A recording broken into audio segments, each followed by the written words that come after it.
Hello, welcome back to the channel, guys. I have a very exciting video for you today. Actually, it's not really exciting, but I want to make it inspirational. If you are someone going through any of this that we're going to be talking about today, I want you to get inspired and to know that you are not alone. All right, guys? If you clicked on this video, that means that you want to know why everyone is going broke, okay? That is the data that I pulled up today, and I'm just not understanding. People have stopped paying their bills, guys. It has been reported, especially with credit cards debts at our all-time high. And it makes a lot of sense because we have high inflation.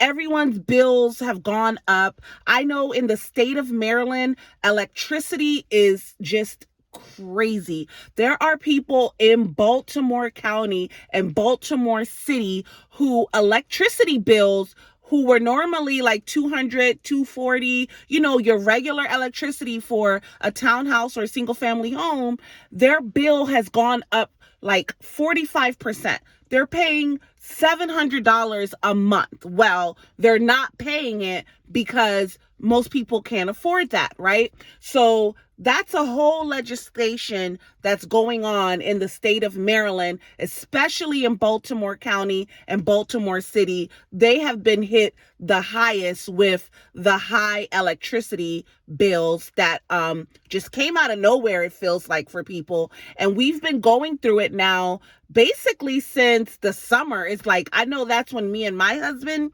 really noticed the increase in our bill, but it's been going. The data that I'm looking at it's from 9 months all the way until today. So what I'm sharing with you guys, this is not something that just came out of the blue. This has been going on for some time in our country, and I feel like we're all just going through just together, and we have a new administration.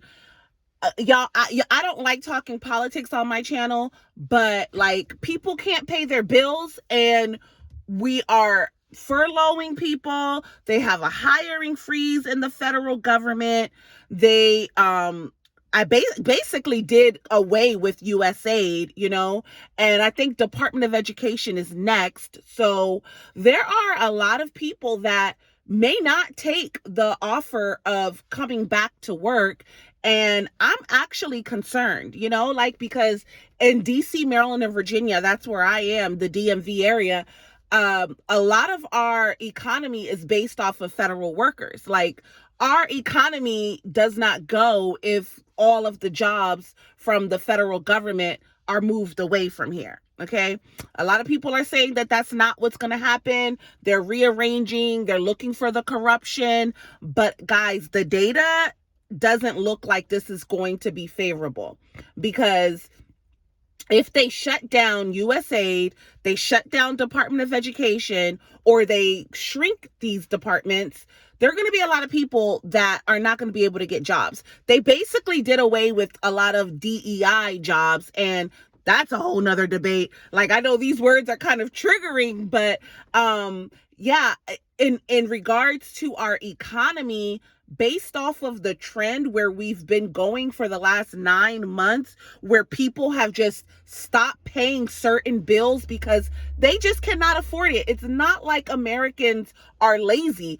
They just cannot afford it. Can you imagine? Let's just take the example of the one woman that I saw in Baltimore. Can you imagine you're paying your bills, you're a responsible homeowner, and what your electric bill is normally $250. Then one month you go and you open up your electricity bill and it's $780. Who is going to be able to do that? I know I couldn't. Me and my husband, we have been like moving things around to make sure our bills get paid. And I'm quite sure a lot of you are doing the same thing, right? Like, you have to make it work. But when your bills increase that much, what can you do? Okay. And if you are in the state of Maryland, if you are in Baltimore or Baltimore County, there is a change.org petition to get BBG. I think that's the name of the utility company, the electricity company. They're trying to get reform. So there are people that are working for the people in Baltimore to help get this thing changed, because people can't pay it. People can't pay it. I know we couldn't pay it if ours increased that much. And but let me just pull up some more notes for y'all. And it's like, okay, so credit card debt is a big one. Capital One, it has been getting hit the most. People have just decided, I'm not paying my Capital One bill. And again, it's kind of like, if you got to eat or pay a credit card debt, you're going to choose to eat. You're going to choose to feed your family. That's what people are doing. Student loan, no big surprise. That one has also been pushed aside. And to be quite honest, with all of the fraud that has been reported on student loans, and there's just been a big mess. I heard Navient, one of the largest student loan servicers, they're under investigation for fraudulently adding interest rates and charging people fees that we were never supposed to be charged. So, hey, I put my student loans in deferment. I make sure I go into my account, I look it up, but yeah, folks ain't paying student loans. Folks are not paying their credit card bills. Folks are not paying medical bills. Medical bills have been hit also. And so it's kind of like a consensus around the country that we're going to do what we need to do to survive. We are stretched to the max, right? Everyone is stretched. Every household is pretty much stretched to the max. We, on top of this new wave of federal workers being laid off, before the federal workers were being laid off, mega tech companies were having layoffs. It felt like almost every month. Facebook, Meta, Amazon, Google had layoffs. There were a bunch of tech companies that were already having layoffs, right? People been getting laid off. So severance packages are awesome. They're great, but severance packages will only carry someone to a certain extent, right? So all of these mass layoffs, what is this going to look like for the real estate market? Well, I'm glad that you asked that question, y'all, because of course I'm a realtor. I had to do my due diligence to find out, okay, if we're getting this news, people are going broke, people aren't paying their bills, what does that do to the real estate market? Does that mean that there's going to be a bunch of foreclosures? I know a lot of investors are like rubbing their fingers together, like ready to pounce on houses that folks can't afford anymore. Pause. Okay, guys, it's not getting that bad just yet, because people are still allowed to do forbearances on their homes. So if you are somebody that is going through a hard time right now, you are robbing Peter to pay Paul, you gotta, do what you gotta do to feed your family, to pay your bills, and you are struggling to pay your mortgage, I want you to contact your mortgage servicer and ask them if you can get a forbearance, okay? As the filming of this video, we are in February. Today is, let me check the date, y'all. Today is February 8th, 2025, okay? Let me go back to my notes. Today is February 8th, 2025. You are able to contact your mortgage servicer and ask them for a forbearance, okay? What that is going to do, it's going to pause your mortgage payments. It's not going to take your mortgage payments away. Hear me when I tell you. I'm going to do a whole separate video talking about forbearances, because that's a topic of discussion. But for the sake of this video, I want you guys to know that if you are struggling to pay your mortgage, don't just not pay it. I also read this other stat, like there's a whole group of people that don't even check their mail. Guys, it's okay not to pay your bills if you're struggling, but please check your mail.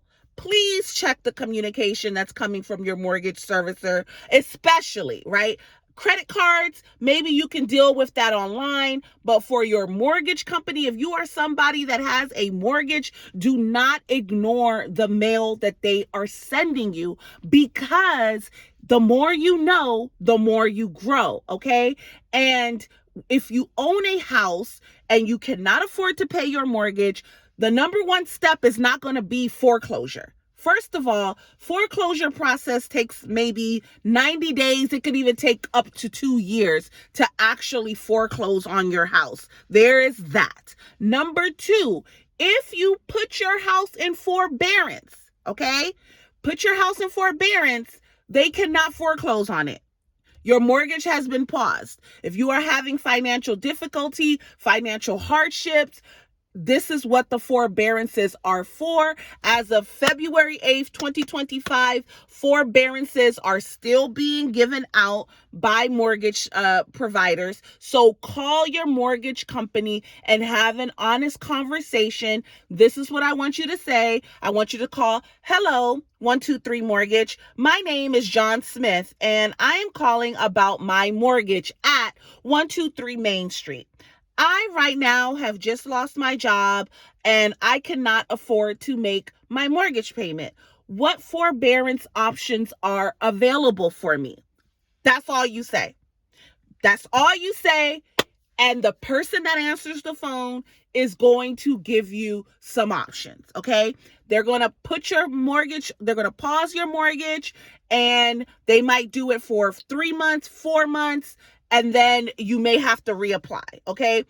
Now, depending on your mortgage servicer is going to determine how long you have to pause your mortgage, okay? I'm not going to go into details what you do, but at least you know now that you have at least 4 months to get your mortgage payments up, okay? And I would tell you, if you are in this situation, don't abuse the forbearance program, because it can come back to bite you.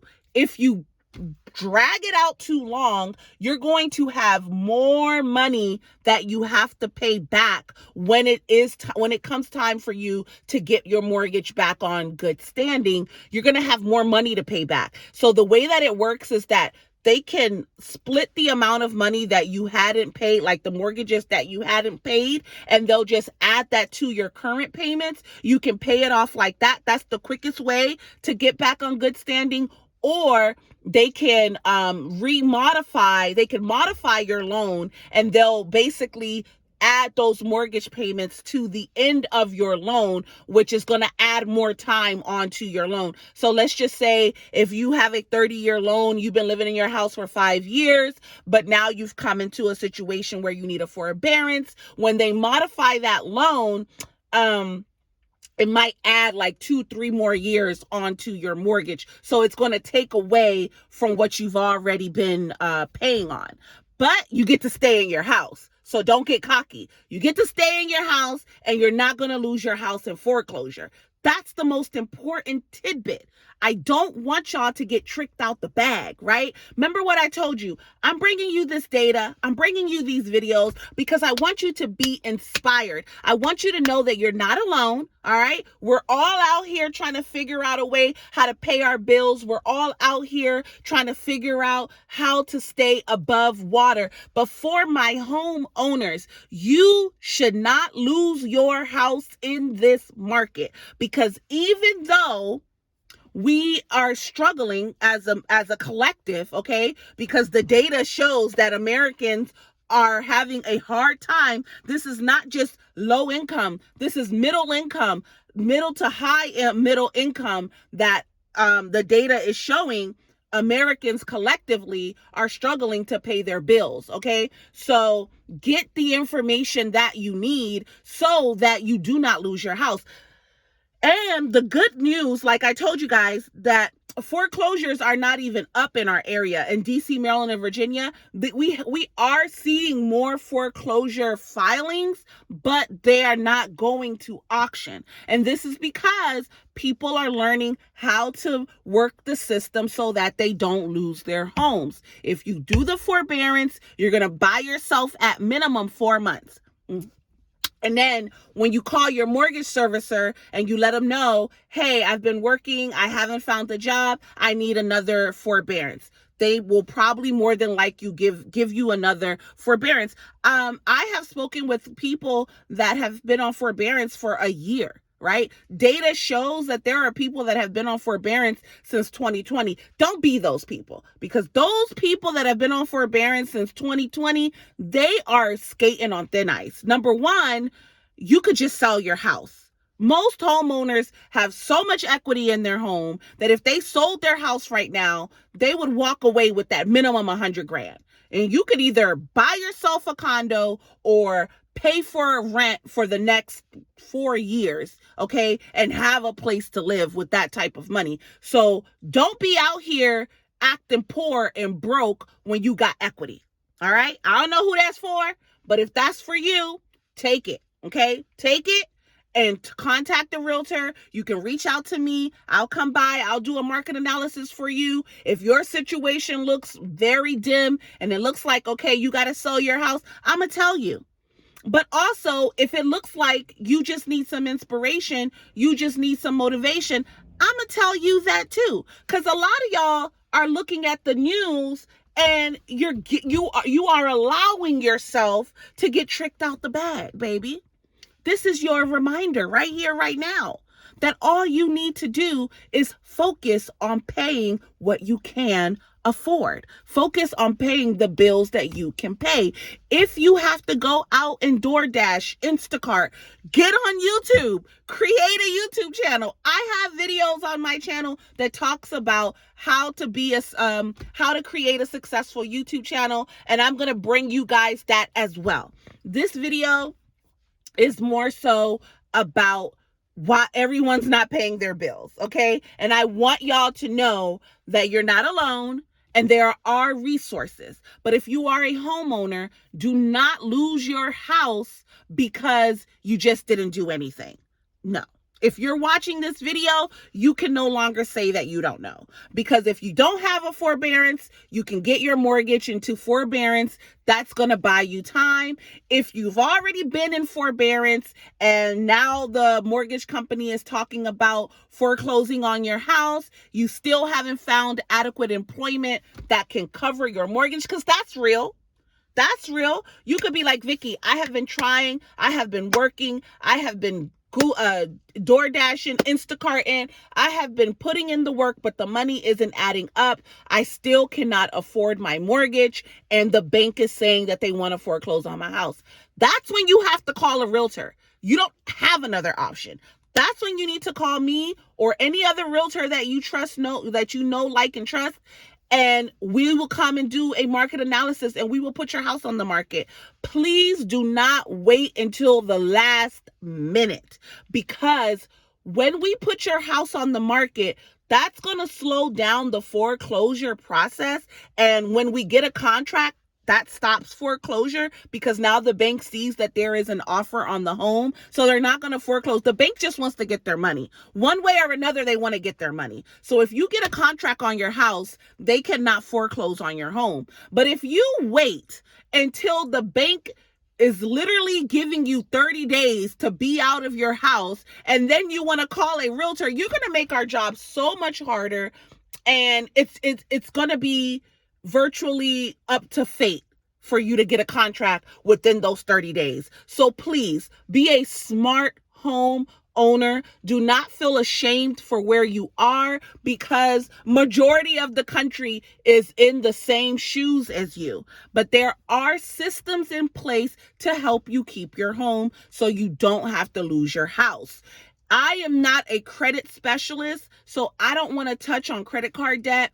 because that's not something that I specialize in. I've been a realtor in DC, Maryland, and Virginia for 20 years plus. So I can talk about mortgages. I can talk about real estate. I can talk about how to save your house just because you're going through a difficult time. But if you are struggling with your credit card payments or your student loans and it's like becoming, cumbersome, reach out to someone that specializes in that, like a credit specialist or, a financial advisor that can look at your credit and help you get that in order, maybe consolidate it so that this doesn't derail your credit score. Okay. And that later on in the future, if you need your credit to buy a house or to even rent an apartment, because guys, the other reason why I don't want you to lose your house is, listen, the requirements to rent right now are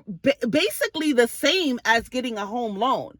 In DC, Maryland, and Virginia, you're going to need to have a 620 credit score or higher, right? I be seeing rental ads and they're like, oh, please don't bring your clients if their credit score isn't 620. Some of them say 640.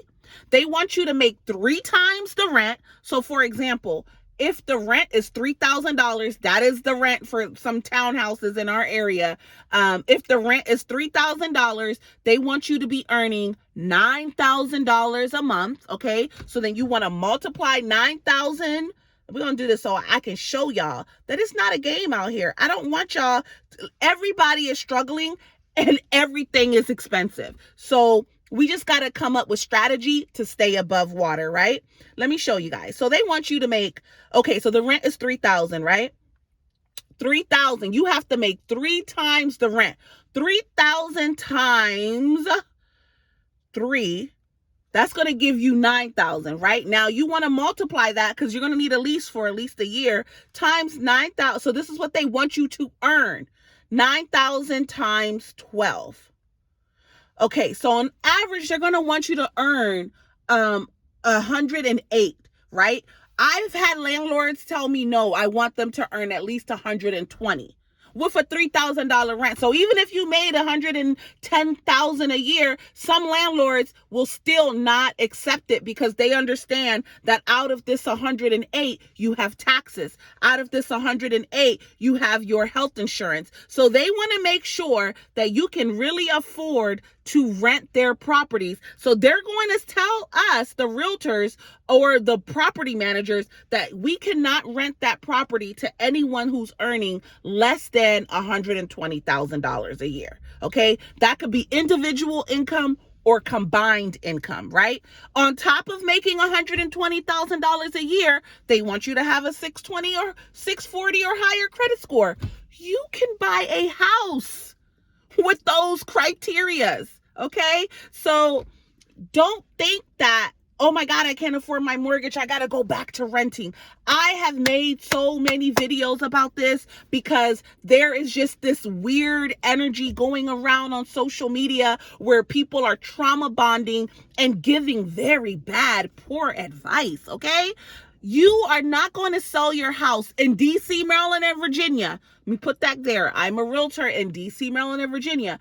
You are not going to sell your house in DC, Maryland, and Virginia and go rent a house like it, okay, and pay less. It's not going to happen.